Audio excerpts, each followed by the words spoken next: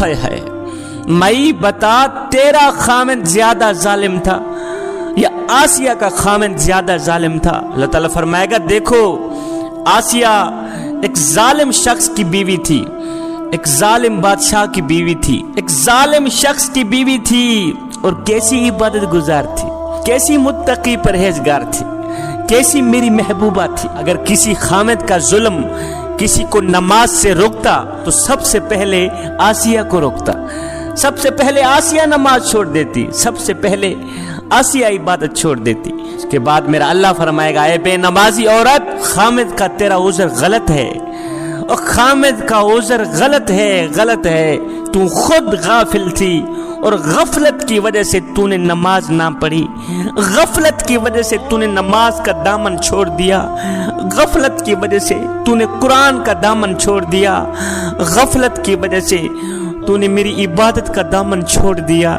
اس کے بعد میرا اللہ حکم فرمائے گا، فرشتو اس عورت کو، اس بدبخت اور بدقسمت عورت کو گھسیٹتے ہوئے لے جاؤ، جہنم میں داخل کر دو۔ میری بہنوں، میری ماؤں، اگر آخرت کی زندگی عزت سے گزارنا چاہتی ہو، اگر آخرت کی زندگی ایک مقام سے گزارنا چاہتی ہو، اگر آخرت کی نہ ختم ہونے والی زندگی وقار سے گزارنا چاہتی ہو تو خدا را نماز کا دامن کبھی نہ چھوڑنا۔ بنی اسرائیل کی ایک عورت حضرت سیدنا موسیٰ علیہ السلام کی خدمت میں حاضر ہوئی، عرض گزار ہوئی، اے اللہ کے نبی، مجھ سے ایک گناہ ہو گیا تھا، بعد میں نے توبہ بھی کر لی ہے، آپ دعا کریں اللہ تعالیٰ میری توبہ قبول فرمائے اور میرے گناہ معاف فرمائے۔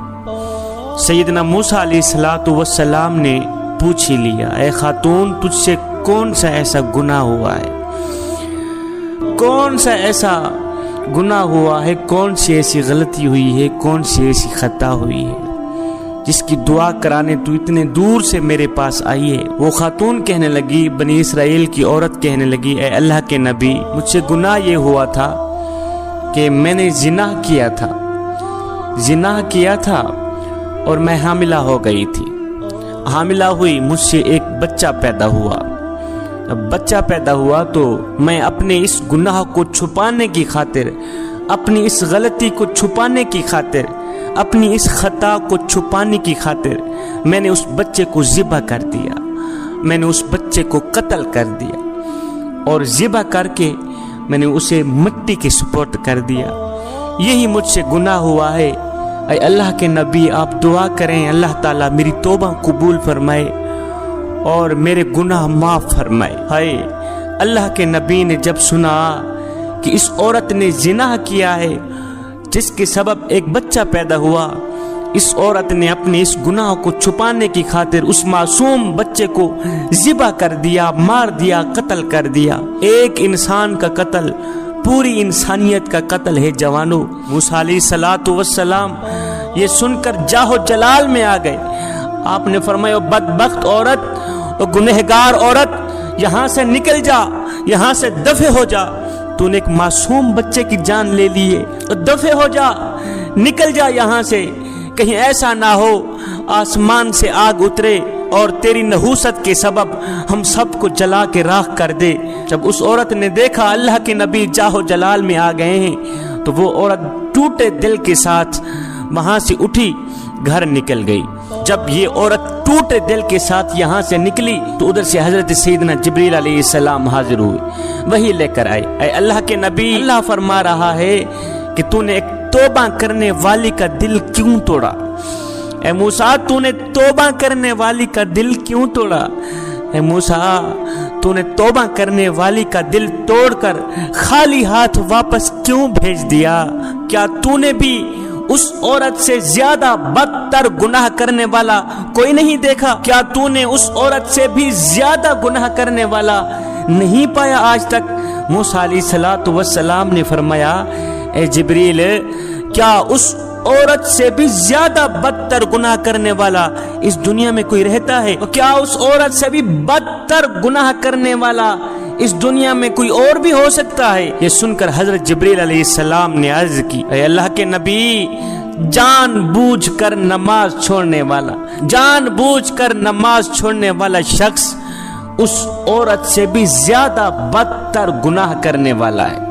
جو شخص جان بوجھ کر نماز چھوڑ دیتا ہے، جوانو، وہ نوجوان اس زانیہ عورت سے بھی بدتر گناہ کرنے والا ہے۔ خدا را اس گناہ سے بچیں، نماز کا دامن ہرگز نہ چھوڑیں۔ اللہ تعالیٰ جب ناراض ہوتا ہے روٹی بند نہیں کرتا۔ جوانو، اللہ تعالیٰ جب ناراض ہوتا ہے رزق بند نہیں کرتا۔ اللہ تعالیٰ جب ناراض ہوتا ہے سورج کو حکم نہیں دیتا کہ فلاں شخص میرا نافرمان ہے، تیری کرنیں اس کے آنگن میں نہیں جانی چاہیے۔ نہ بندے نہ، اللہ جب ناراض ہوتا ہے تو سجدوں کی توفیق چھین لیتا ہے۔ اللہ جب ناراض ہوتا ہے تو من اجڑ جاتا ہے۔ اس سید کو اتنا تو بتا دو، جس بندے کا من بھی اجڑ جائے اس کے پلے رہتا ہے کیا ہے؟ اے بندے، نماز پڑھ اس سے پہلے کہ تیری نماز پڑھی جائے۔ وہ ایک سردار تھا، ایک غلام تھا۔ جو سردار تھا وہ بے نمازی تھا اور جو غلام تھا وہ 5 وقت کا نمازی تھا، 5 وقت کا نماز۔ ایک دن یہ سردار اور یہ غلام کہیں جا رہے تھے، جاتے جاتے اذان کی آواز آئی۔ غلام نے کہا سردار جی آپ یہاں ٹھہریں، میں چاہتا ہوں نماز پڑھ کے آتا۔ سردار نے کہا ٹھیک ہے جاؤ، جلدی واپس آنا، ہم نے آگے سفر کرنا ہے، میں یہاں بیٹھتا ہوں۔ یہ غلام گیا مسجد کے اندر، اس نے مسجد کی دہلیز پر قدم رکھا، اس نے وضو کیا، اللہ اکبر، مسجد کے اندر گیا، اس نے جماعت کے ساتھ نماز پڑھی۔ نماز پڑھنے کے بعد اس غلام نے کیا کیا؟ قرآن اٹھایا، پڑھنے لگ گئے۔ حضرت سیدنا علی المرتضیٰ شیر خدا کا آج سے 1400 سال پہلے کا وہ جملہ مجھے آج تک نہیں بھولا۔ آپ نے فرمایا یا باری تعالیٰ، میں تیری عبادت تیری جنت کی لالچ کے لیے نہیں کرتا اور نہ ہی تو جہنم کے خوف سے کرتا ہوں، مالک میں تو تیری عبادت بس اس لیے کرتا ہوں کہ تو لائق ہی عبادت کے ہے، تو لائق ہی بندگی کی۔ ایک شخص حضرت سیدنا علی المرتضیٰ شیر خدا کے پاس آیا، کہنے لگا یا علی میں نے آپ کے بارے میں کچھ سنا ہے۔ کہا جی کیا سنا ہے؟ کہا جی میں نے سنا ہے کہ تو اللہ سے باتیں کرتا ہے اور اللہ تیرے سے باتیں کرتا ہے۔ آپ نے فرمایا میاں تو نے بالکل ٹھیک سنا۔ کہا وہ کیسے؟ کہا میاں جب میرا دل کرتا ہے کہ میں اپنے رب سے بات کروں تو میں نماز پڑھنے لگ جاتا ہوں، اور جب میرا دل کرتا ہے کہ میرا اللہ مجھ سے بات کرے تو میں قرآن اٹھاتا ہوں، پڑھنے لگ جاتا ہوں۔ اب یہ غلام مسجد کے اندر گیا، نماز پڑھنے کے بعد اس نے قرآن اٹھایا، پڑھنے لگا۔ اب باہر بیٹھا سردار اس کے انتظار میں تھا، سارے نمازی نماز پڑھ کے واپس چلے گئے، یہ غلام مسجد کے اندر ہی بیٹھا۔ جب وہ سردار باہر بیٹھا تھکا تو آہستہ آہستہ اٹھا، جاؤں پتہ کروں کہاں مر گیا ہے غلام۔ یہ سردار اٹھا، یہ آیا مسجد کی دہلیز پر اس نے قدم رکھا، جہاں مسجد کے جوتے پڑے ہوئے ہوتے وہاں آ کے رک گیا، اندر نہ گیا، جوتوں والی جگہ پہ آ کے رک گیا، آوازیں دینے لگا، او غلام کہاں مر گیا ہے؟ اور سارے نمازی نماز پڑھ کے واپس چلے گئے، تیری ابھی تک نماز ختم نہیں ہو، اور جلدی باہر آ، ہم نے آگے سفر کرنا، اور جلدی باہر نکل، ہم نے آگے سفر کرنا ہے، ہم نے آگے سفر کرنا ہے۔ جب اس سردار نے بار بار غلام کو آواز دی تو غلام نے اندر سے قرآن مجید بند کیا، غلام مسجد کے اندر بیٹھا، کہنے لگا سردار جی میں کیا کروں کہ جو خدا تجھے مسجد کے اندر نہیں آنے دیتا وہ خدا مجھے مسجد سے باہر نہیں جانے دیتا، میں کیا کروں، میں مجبور ہوں، میرا مالک مجھے باہر جانے بھی نہیں دیتا، جو خدا تجھے مسجد کے اندر نہیں آنے دیتا وہ خدا مجھے مسجد کے باہر نہیں جانے دیتا۔ اے بندے نماز پڑھ اس سے پہلے کہ تیری نماز پڑھی۔ فرعون کی ایک خادمہ جو مسلمان ہو گئی، مسلمان ہوئی، اس نے اپنا اسلام چھپایا ہوا تھا، ایمان چھپایا ہوا تھا۔ ایک دن یہی مسلمان خادمہ فرعون کی بیٹی کو کنگھی کر رہی تھی، فرعون کی بیٹی کے بال سنوار رہی تھی، کنگھی کرتے کرتے اس مسلمان خادمہ کے ہاتھ سے کنگھی چھوٹ گئی، ہاتھ سے نکل کر نیچے گر گئی۔ جب کنگھی نیچے گری تو اس کے منہ سے اچانک نکل گیا کہ ہائے اللہ کا منکر ہلاک ہو گیا، اللہ کا دشمن ہلاک ہو گیا، اللہ کا دشمن ہلاک ہو گیا۔ اس مسلمان خادمہ کے منہ سے یہ جملہ اچانک نکل گیا۔ جب یہ جملہ نکلا تو فرعون کی بیٹی کہنے لگی، فرعون کی بیٹی کے بال سنوار رہی تھی نا، وہ نیچے بیٹھی، فرعون کی بیٹی کہنے لگی کہ اچھا خادمہ میرے باپ کے علاوہ تیرا رب کوئی اور بھی ہے؟ اس خادمہ نے کہا ہاں میرا رب تیرا بھی، تیرے باپ کا بھی،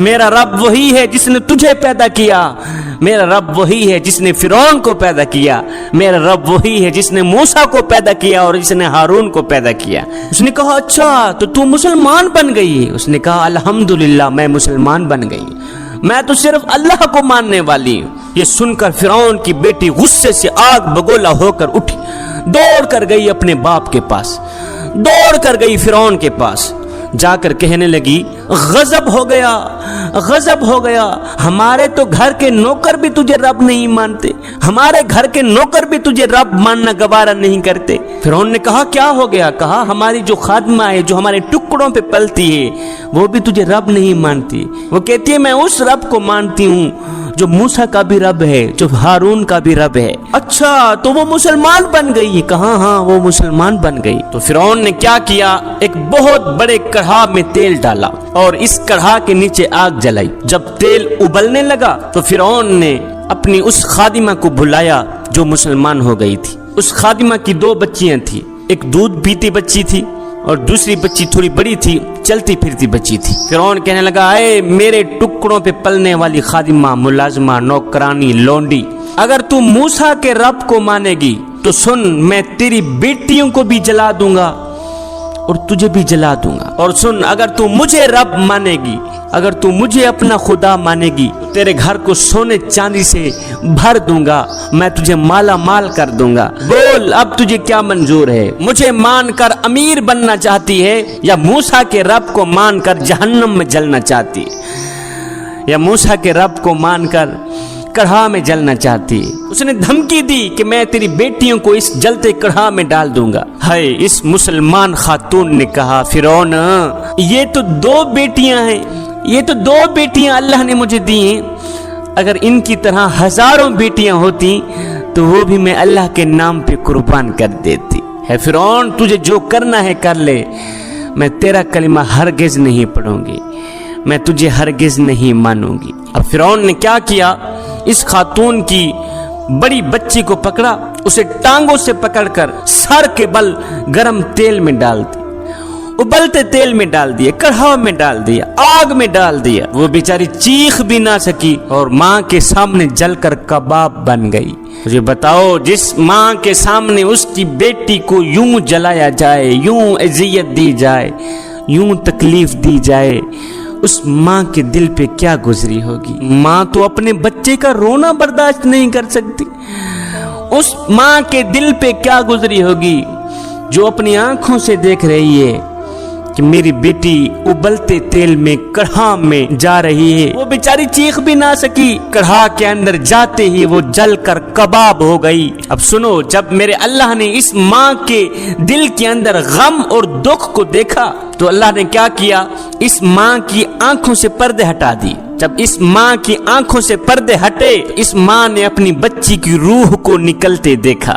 روح نکل کے جا رہی ہے، ماں اپنی آنکھوں سے دیکھ رہی۔ اب وہ بچی ماں کو کہہ رہی ہے کہ ماں تو صبر کر، صبر کا دامن ہرگز نہ چھوڑنا، ماں صبر کر، تیرے لیے بہت بڑا اجر اللہ نے تیار کر رکھا ہے، تھوڑا سا اور صبر کر لے، بس ہم اکٹھے ہونے والے ہیں۔ اب فرعون نے اس خاتون کی چھوٹی بچی کو پکڑا جو دودھ پیتی بچی تھی۔ اب اس معصوم بچی کو تو پتہ ہی نہیں کہ میرے ساتھ کیا ہونے والا ہے۔ اب فرعون نے اسے بھی، معصوم بچی کو بھی ٹانگوں سے پکڑ کر ابلتے تیل میں ڈال دیا، کڑکتے کڑھا میں ڈال دیا۔ ہائے وہ معصوم پھول، نرم و نازک گوشت ایک پل میں جل کر کوئلہ بن گئی، جل کر کباب بن گئی، پکوڑا بن گئی۔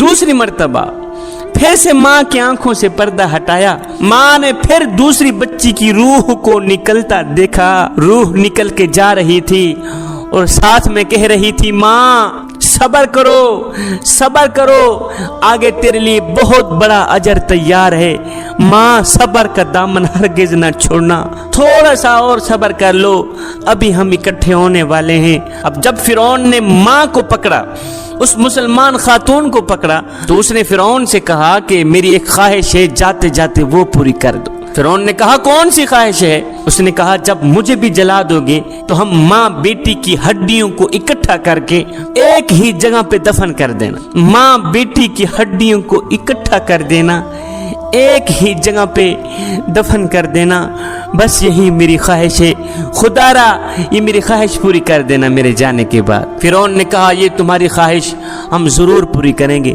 فرعون نے اس ماں کو بھی جلا دیا، ماں کو بھی راکھ کر دیا۔ جب تینوں جل کر کباب بن گئیں تو ان کی ہڈیوں کو اکٹھا کر کے ایک جگہ پہ دفن کر دیا۔ اس واقعے کو دیکھ کر حضرت آسیہ مسلمان ہوئی تھی، فرعون کی بیوی جو تھی حضرت آسیہ، اس واقعے کو دیکھ کر وہ مسلمان بن گئی۔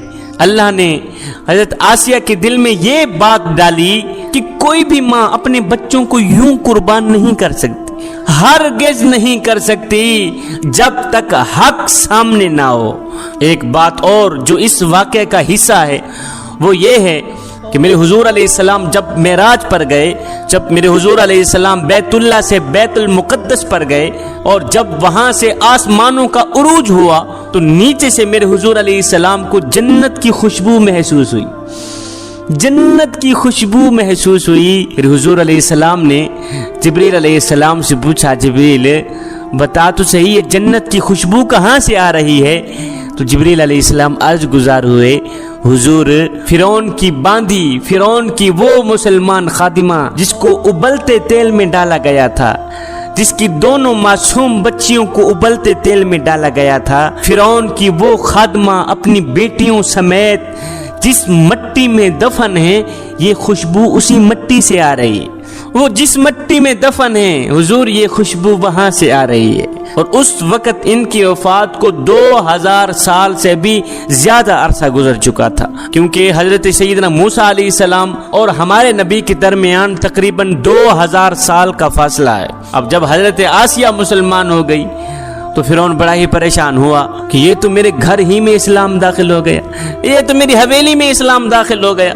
پہلے تو فرعون نے کوشش کی، سمجھایا، جب آسیہ نہ سمجھی، جب وہ نہ مانی تو فرعون نے اپنی بیوی آسیہ کو قید میں ڈال دیا۔ جب قید میں ڈالا پھر بھی وہ نہ مانی، پھر انہیں بھرے دربار میں کوڑے مارے، وہ پھر بھی نہ مانی، اس لیے کہ ایمان پر جتنی مشقت آتی ہے وہ اتنا ہی بڑھ جاتا ہے، وہ اتنا ہی مضبوط ہو جاتا ہے۔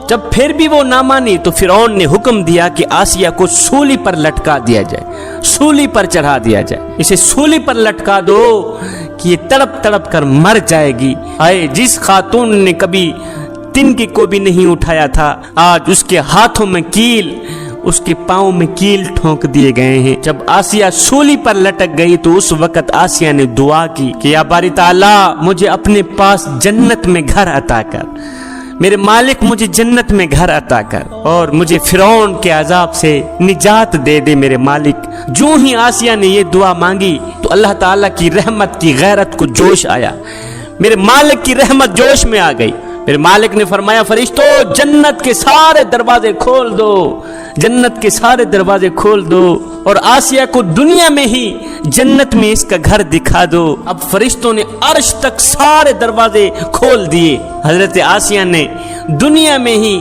سولی پر لٹکے اپنی جنتی گھر کو دیکھا۔ ہائے جنت کو دیکھ کر تو آدمی ویسے ہی زندہ نہیں رہ سکتا۔ جب آسیہ نے جنت میں اپنا گھر دیکھا تو زور سے آسیہ کی ہنسی نکلی، زور سے آسیہ مسکرائی، اور مسکراتی ہی آسیہ کی جان نکل گئی، روح پرواز ہو گئی۔ جنت کے شوق نے آسیہ کو پاگل کر دیا۔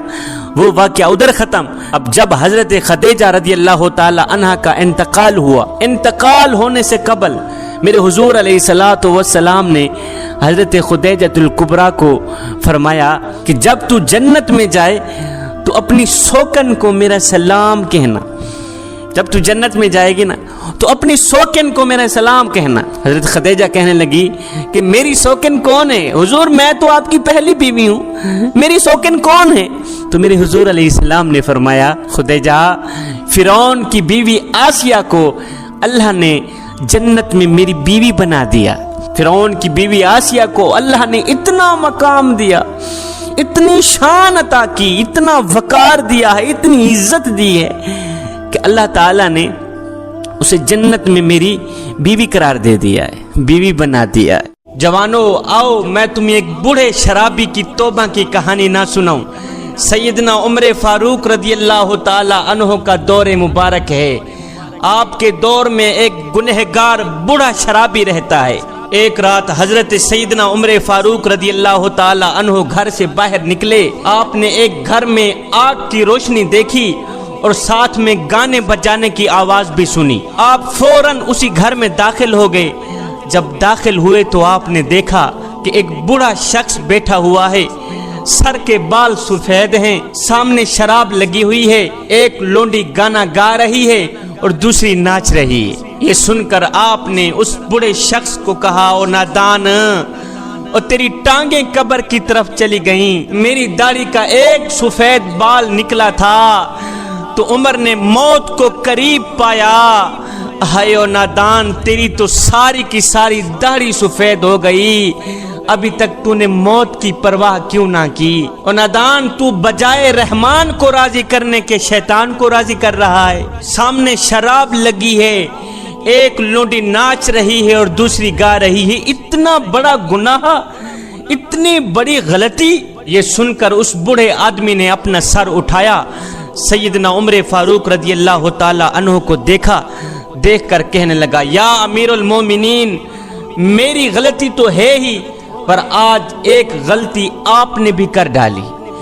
میری غلطی تو ہے ہی مگر ایک غلطی آپ نے بھی کر ڈالی ہے، وہ یہ ہے کہ آپ بغیر کسی اجازت کے میرے گھر داخل ہو گئے ہیں، جبکہ بغیر اجازت کے کسی کے گھر میں داخل ہونے سے آپ نے خود ہی منع فرمایا ہے۔ حضرت یہ آپ کی غلطی ہے کہ آپ بغیر کسی اجازت کے میرے گھر میں داخل ہوئے ہیں۔ فرمایا بوڑھے تم ٹھیک کہتے ہو، یہ میری کمزوری ہے، میں قربان جاؤں سیدنا عمر فاروق کے نام پر، سیدنا عمر فاروق کی شان پر، کہ آپ نے ایک چھوٹی سی غلطی تسلیم کر کے امت کے نوجوانوں کو سبق دیا کہ جوانوں، غلطی کر کے فوراً ہی توبہ کر لینا، غلطی کر کے فوراً ہی غلطی تسلیم کر لینا بھی اللہ کے محبوب بندوں کا شیوا ہے۔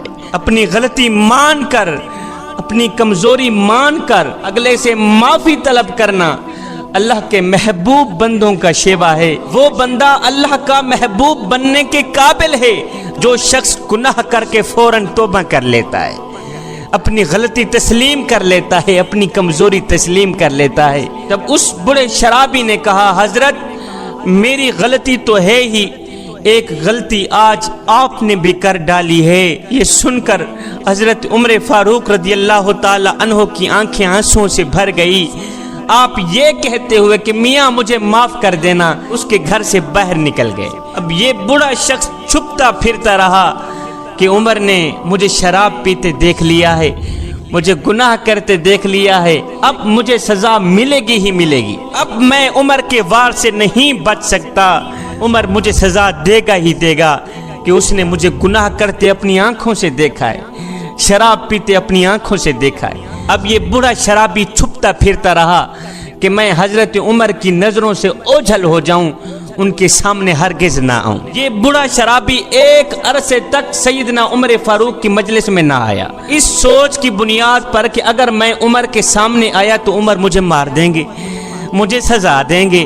ایک عرصہ تک سیدنا عمر فاروق کی مجلس میں نہ آیا وہ بڑا شخص۔ ایک دن حضرت سیدنا عمر فاروق رضی اللہ تعالی عنہ لوگوں کی ایک جماعت کے ہمراہ بیٹھے تھے کہ وہی بڑا شخص خود کو چھپاتا ہوا آیا، مجمع کے آخر میں آ کے بیٹھ گیا، خود کو چھپاتا ہوا آیا کہ کہیں عمر مجھے دیکھ نہ لے، مجمع کے آخر میں آ کے بیٹھ گیا۔ سیدنا عمر فاروق رضی اللہ تعالی عنہ نے جب اس بوڑھے شرابی کو دیکھا تو کسی کو کہا جاؤ اس کو میرے پاس لے آؤ۔ ایک شخص گیا، اس نے جا کر اس بوڑھے کو کہا میاں اٹھ، تجھے امیر المومنین بلا رہے ہیں، تجھے امیر المومنین بلا رہے ہیں، اٹھ۔ یہ سنتے ہی یہ بوڑھا شرابی شخص کانپ اٹھا، لرز اٹھا کہ آج تو میں مارا ہی گیا، آج عمر کے وار سے مجھے کوئی نہیں بچا سکتا، آج میں مارا گیا، مجھے عمر اس گناہ کی سزا دیں گے ہی دیں گے، آج مجھے سزا ملے گی ہی ملے گی۔ عمر کا خوف اس بڑے شخص کے سر پہ طاری ہو گیا۔ یہ بڑا شخص اٹھا، تھوڑا آگے گیا، آگے جا کر وہیں بیٹھنے لگا تو سیدنا عمر فاروق رضی اللہ تعالی عنہ نے خود اسے اشارہ کیا کہ میرے پاس آؤ، آگے آؤ، آگے آؤ۔ یہ بڑا شخص کانپتا ہوا، ٹانگیں تھر تھر کانپ رہی ہیں کہ آج میں مارا گیا، آج مجھے گناہ کی سزا ملے گی ہی ملے گی۔ عمر بلا رہے ہیں آگے آؤ۔ یہ بڑا شخص تھوڑا آگے آیا، وہیں بیٹھنے لگا۔ پھر سیدنا عمر فاروق رضی اللہ تعالی عنہ نے اشارہ کیا کہ میرے قریب آؤ، بزرگ میاں میرے قریب آ۔ کانپتا تھر تھراتا یہ بڑا شخص جب سیدنا عمر فاروق رضی اللہ تعالی عنہ کے قریب گیا تو سیدنا عمر فاروق رضی اللہ تعالی عنہ نے اس بڑے شرابی شخص کو اپنے ساتھ بٹھایا، اپنے ساتھ بٹھا کے آہستہ آہستہ اس بڑھے کے کان میں کہا کہ بزرگ میاں مجھے اللہ کی ذات کی قسم تو پریشان نہ ہو، میں نے کسی کو بھی اس واقعے کی خبر نہیں سنائی، میں نے کسی کو بھی نہیں بتایا کہ یہ بڑا شخص شرابی ہے، گنہگار ہے، یہ کیا ہے کیا نہیں، اس واقعے کی خبر میں نے کسی کو بھی نہیں دی، تو پریشان نہ ہو۔ یہ سن کر اس بوڑھے نے کہا حضرت پھر آپ اپنا کان بھی میرے قریب کیجیے۔ سیدنا عمر فاروق رضی اللہ تعالی عنہ نے اپنا کان اس کے قریب کیا تو اس بوڑھے نے حضرت کے کان میں کہا یا حضرت مجھے اللہ کی عزت اور جاہ و جلال کی قسم، جس رات آپ نے مجھے گناہ کرتے دیکھا تھا آپ تو واپس چلے آئے، لیکن ندامت اور شرمندگی کی وجہ سے میں نے دوبارہ وہ کام کیا ہی نہیں۔ حضرت مجھے اللہ کی عزت کی قسم، کریم رب کے جاہ و جلال کی قسم، جس رات آپ نے مجھے دیکھا تھا اسی رات ندامت اور شرمندگی کی وجہ سے میں نے دوبارہ وہ کام کیا ہی نہیں ہے، میں نے دوبارہ شراب پی ہی نہیں ہے، میں نے پکی توبہ کر لی تھی۔ یا اللہ میں اتنا گر گیا ہوں کہ آج عمر نے بھی مجھے گناہ کرتے دیکھ لیا ہے، مالک میں پکی توبہ کرتا ہوں، میری توبہ قبول فرما لے۔ یہ سن کر سیدنا عمر فاروق خوشی سے جھوم اٹھے، آپ نے اس شرابی کا ہاتھ پکڑا، بلند کر کے فرمانے لگے اللہ اکبر، اللہ اکبر، اللہ اکبر۔ فرمانے لگے لوگو اگر تم بھی اللہ کے محبوب بننا چاہتے ہو، اگر تم بھی اللہ کے دوست بننا چاہتے ہو تو پھر آج سے ہی پکی توبہ کر لو، آج کے بعد کوئی بھی گناہ نہ کرنا، پھر آج سے ہی اللہ کے ساتھ اپنا معاملہ درست کرنا۔ حضرت سیدنا عمر فاروق رضی اللہ تعالی عنہ نے ایک آدمی کو اپنی مجلس میں موجود نہ پایا، حالانکہ وہ ایک عرصے تک آپ کی مجلس میں آتا رہا۔ حضرت عمر فاروق کو یہ اندیشہ ہوا کہ کہیں وہ مصیبت سے دو چار نہ ہو گیا ہو۔ حضرت سیدنا عمر فاروق رضی اللہ تعالی عنہ نے حضرت عبد الرحمن بن عوف کو اپنے ساتھ لیا، اس شخص کے گھر چلے گئے۔ جب آپ اس کے گھر پہنچے تو دروازہ بالکل ہی کھلا پایا۔ جب دروازہ کھلا تھا تو آپ دروازے کے اندر داخل ہو گئے۔ آپ دیکھ کر حیران رہ گئے کہ وہ خود بیٹھا ہوا ہے، اس کی بیوی اس کے لیے برتن میں شراب ڈال رہی ہے۔ یہ شخص خود تو بیٹھا ہوا ہے، اس کی بیوی اس کے لیے برتن میں شراب ڈال رہی ہے اور اسے پلانے کے لیے دے رہی ہے۔ سیدنا عمر فاروق رضی اللہ تعالی عنہ نے جب اس کے ہاتھ میں شراب دیکھی تو عبد الرحمن بن عوف کو فرمانے لگے، عبد الرحمن، یہی وہ چیز ہے جس نے اس شخص کو ہم سے جدا کر دیا ہے۔ آپ نے فرمایا، او نادان، تو شراب کی لت میں کیسے آ گیا؟ تو شیطان کی گرفت میں کیسے آ گیا؟ اور تجھے پتہ نہیں ہے جو شخص شراب پیتا ہے، شراب کی حالت میں اسے پتہ ہرگز نہیں چلتا کہ میری بہن کون ہے، میری بیوی کون ہے۔ وہ ان دونوں کے درمیان فرق ہرگز نہیں کر پاتا۔ اور نادان، تجھے پتہ نہیں ہے کہ شراب پینے والے کے بارے میں میرے کریم نبی نے فرمایا کہ 3 شخص ایسے ہیں جو قیامت کے دن جنت کی بو تک نہیں سونگیں گے، ان میں سے ایک بدبخت شرابی بھی ہوگا۔ اور نادان، کیا تو جنت میں نہیں جانا چاہتا؟ اس گندے سے پانی نے، گندی سی شراب نے تجھے دین سے دور کر دیا، تجھے اللہ سے دور کر دیا، اس کے رسول سے دور کر دیا، یہاں تک کہ عمر سے بھی دور کر دیا۔ دفع کر اس شراب کو، آجا، میرے کریم رب کی رحمت تیرا بڑھ چڑھ کے انتظار کر رہی ہے۔ تو یہاں بیٹھا ہوا ہے، میرے کریم رب کی رحمت تو تیرا بڑھ چڑھ کے انتظار کر رہی ہے۔ اور شرابی نوجوان، میرے کریم رب کی رحمت آوازیں دے رہی ہے، اور بندے، ایک بار تو میری چوکھٹ پہ آ کر تو دیکھ، ایک بار اپنا دامن پھیلا کر تو دیکھ، اور بخشش کی حد نہ کر دوں، مجھے رب العالمین بھی نہ کہنا۔ بس عمر کا یہی کہنا تھا کہ اس شخص کے ہاتھ سے شراب چھوٹ گئی۔ اس شخص نے فوراً ہی پکی توبہ کی کہ آج کے بعد میں کوئی گناہ نہیں کروں گا، کوئی شراب نہیں پیوں گا۔ پھر سیدنا عمر فاروق رضی اللہ تعالی عنہ نے فرمایا کہ جو شخص گناہ کرنے کے بعد فوراً ہی توبہ کر لیتا ہے وہ اللہ کا محبوب بندہ بن جائے۔